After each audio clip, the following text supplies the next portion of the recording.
ఎప్పుడు కూడా నువ్వు ఈ సాయి నీ గుర్తు తెచ్చుకుంటూ ఉంటావు. ఇక బాధపడింది చాలమ్మా, అభయాన్ని ఇవ్వబోతున్నాను.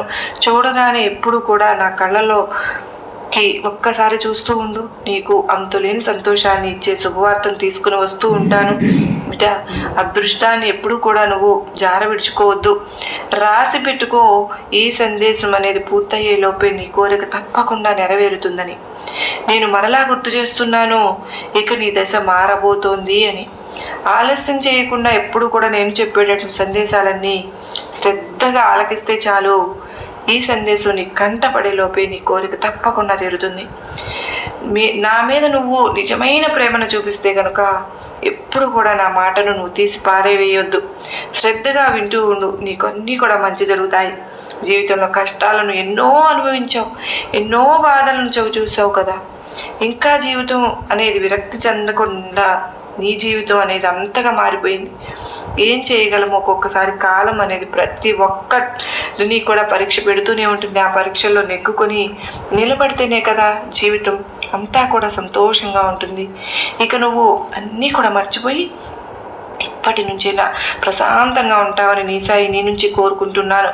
నిన్ను వెతుక్కుంటూ మంచి అవకాశం రాబోతుంది. నమ్మకంతో, సహనంతో ఉండు.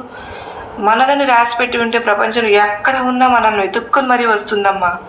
అది వస్తువైనా సరే, నీ బంధమైనా సరే, ఏదైనా సరే, ఎవరైనా సరే తప్పకుండా మనల్ని వెతుక్కుని మరీ వస్తారని నేను మరలా గుర్తు చేస్తూ ఉన్నాను.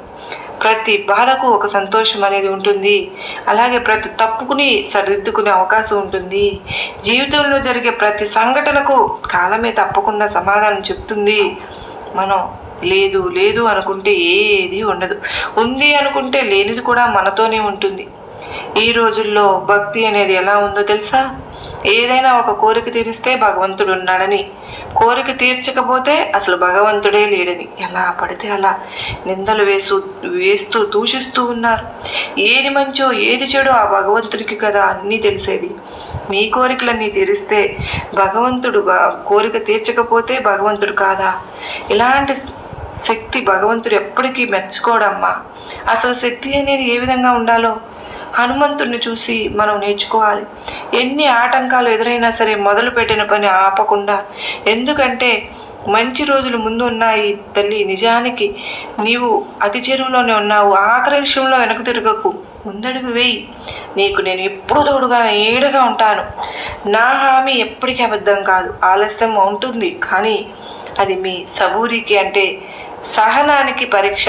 నేను ఎప్పుడు కూడా కట్టుబడి ఉంటాను. నేను చెప్పేది మీ ఆర్థిక అవసరాలు